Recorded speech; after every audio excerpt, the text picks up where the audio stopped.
Hey guys, it's Nat. So I'm just coming to do a quick response to Taren916's rant about the ugly truth about YouTubers and business. And actually, I began watching Melsharya's first, and then decided to go back and watch Taren's to see exactly what Melsharya was talking about, so I could understand the conversation a little better. And basically, what I found was a lot of good points on both sides.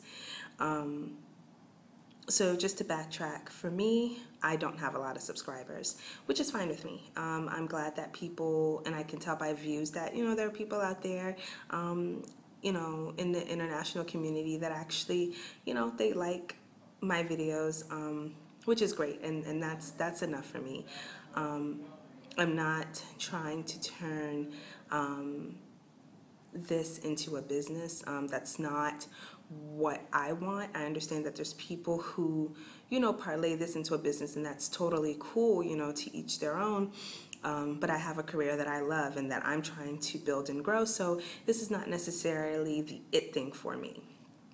You have a lot of YouTubers out there like Taren, like Andrea's Choice, who is amazing, and I feel like she's the best example of someone who has taken YouTube and blown it out of the water. I mean, she has her own nail polish line, she's working with My Glam, she's doing a lot of interesting things.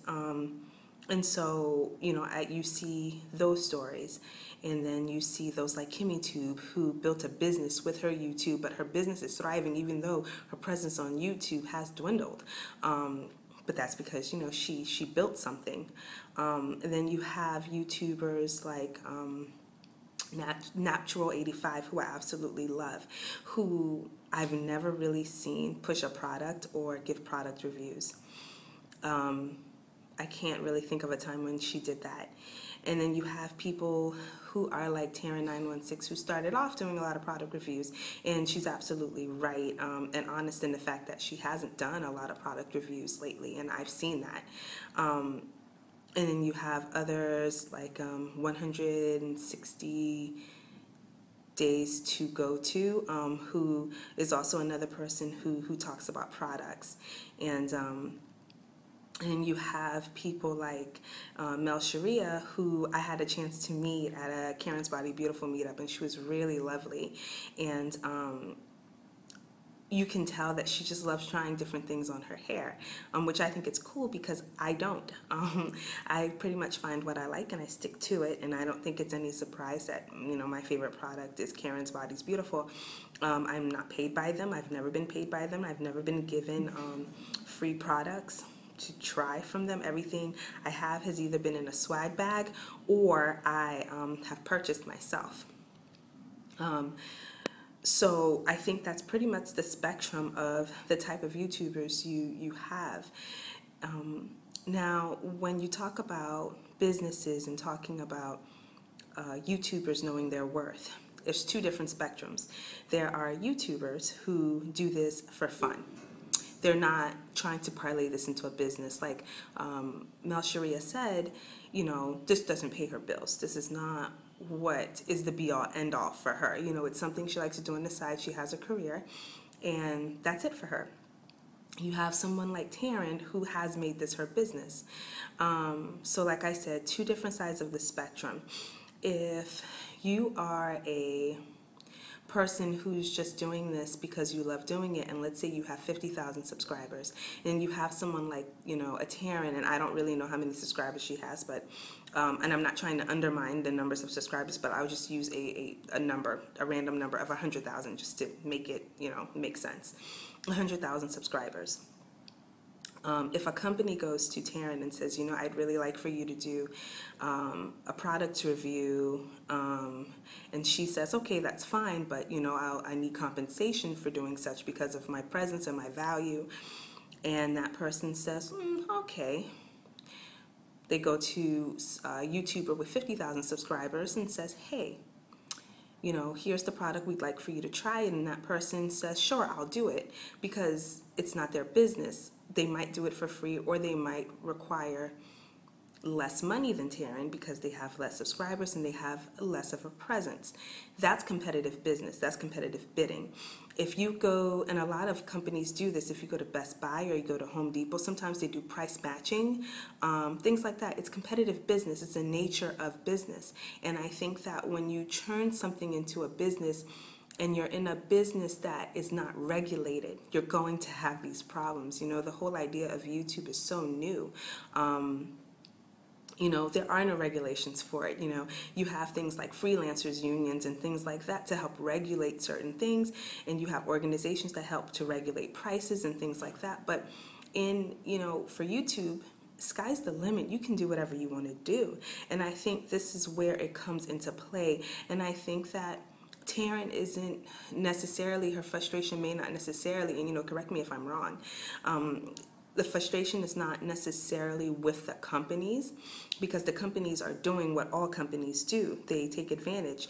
They, not all companies, but the majority of companies, big business, you know, what executive or ad executive doesn't want to come back at the end of the year with their budget reports and say that they came in way under budget because they got YouTubers to market their products? I mean, it's genius, and any business person would do that. It's the nature of capitalism. It just is the nature of capitalism. And so I think that when you're dealing with the nature of capitalism, and you can't fault the companies for doing what it is that they do, because they have a bottom line. Now, I think the frustration is really with other YouTubers who may be in the same boat as her, who have a lot of subscribers, they have a good presence, and maybe they're not parlaying this into a business. Maybe that's not their thing. But they have the choice to do that. And I think that, you know, if they have a career or they have something that they do, if this doesn't mean that much to them, I mean, you see KimmyTube, she parlayed this into a business, into an online store, and probably much, much more. I mean, she's a fantastic businesswoman. She just is. And she doesn't have a YouTube presence as much anymore. Yes, she has her old videos, and I'm sure a lot of people still watch her old videos and are just now discovering her. So she's still making money off the great content she's put out. But as far as constantly doing videos and editing, I don't see that anymore. Because she doesn't have to. She's out of YouTube, and I think that's the goal. I think if you want to make this a business, you need to have a different angle. I think staying in YouTube is not the business. I think you would have to do something like an Andrea's Choice, who branched out into My Glam and into her nail polish line. And if she didn't want to ever do another video again, guess what? She doesn't really have to. She's built a presence outside of YouTube. And because there's always going to be new YouTubers, there's always going to be people wanting to do things for free just to get attention, just to be known, it's always going to be competitive, and it's always going to be hard. On the flip side of that, you have people like Kim Kardashian, who will always be paid top dollar. It doesn't matter. She will always be paid top dollar, and she can command certain dollar amounts for you know, for her face, pretty much, for her approval, for her endorsement of a product. But that is because the companies know the weight of her return. The weight of a Kim Kardashian return is not the weight necessarily of a YouTuber. It's not the same return. It's just not the same return. And so I think that when a company feels like the person's worth is astronomical, they'll stick with them and they'll pay them whatever. But YouTube is such a hodgepodge community of different people who do this for the love of it, who do it for the money, who do it for both. But I don't think you can actually, at least not in the natural hair care sector, really have a booming business off YouTube. Like, you would need to do more. And I think that the goal is to get out of this pool. You know what I mean? Like, there's no reason why, you know, Taren couldn't form relationships with companies and have her own weave liner or clip-in line. Like, to me, that is the route to go, because that gets you out of YouTube and into a larger market where you don't have to worry about companies compensating you. You are an equal partner now. You're bringing something to the table. And so I think In that sense, that's the most reasonable way to look at it. When I first started on YouTube, I decided that I did not want to receive free products from companies. And when I first started and I started my website, I received an email from a company asking me to review their product. And at first I said yes. And I said, let me look on your website and see what you have available, and I'll let you know what products I want to review. Well, about a day or two after that, I decided no, because I feel like there's a compromise involved. And I don't want to take a product from a company and say that it's not a good product. And get the product for free. I don't think that's right. I would rather purchase things with my own money, form my opinion, and then let my subscribers know or viewers know what I think. Thing about product reviews is that what works on one person's hair will not work on someone else's hair. And so a company's going to send you something, and a company's going to send you something, and it may not work for your hair. Granted, that's a risk they take by sending it to you, by not knowing your hair type or knowing what works for you.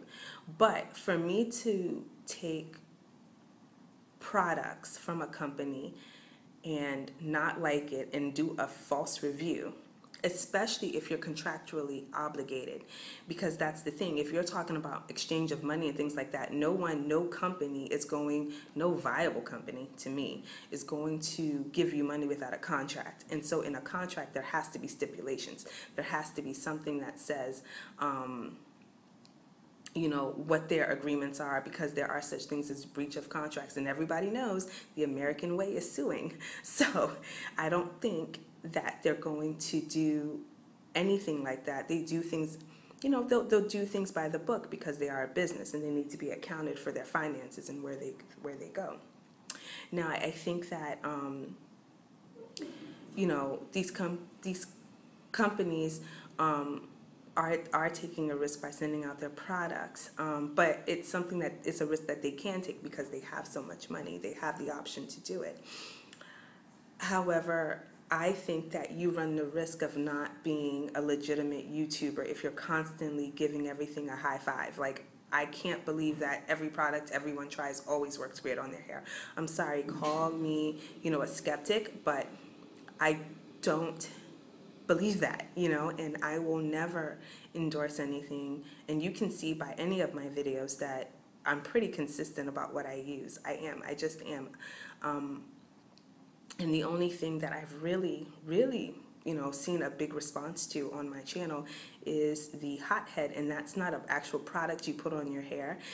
It's an actual tool to help, put moisture and do treatments in your hair, and I think that's slightly different than an actual product, because like I said, what works well on my hair may not work on your hair. So I may get a product for free and say, oh, it works great, and then you go buy it and it works horrible. Or I'll get a product and not like it, do a review, say I don't like it, and then you don't buy it, but it would have worked perfectly for your hair. So I think we just have to be careful as YouTubers and vloggers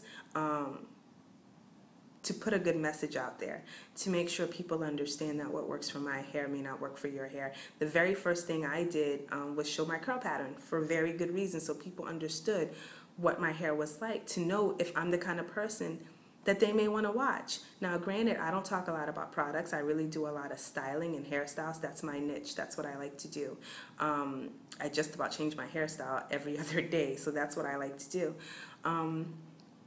But, to each its own. I think that it's hard to get frustrated with a community that there's absolutely no organization to.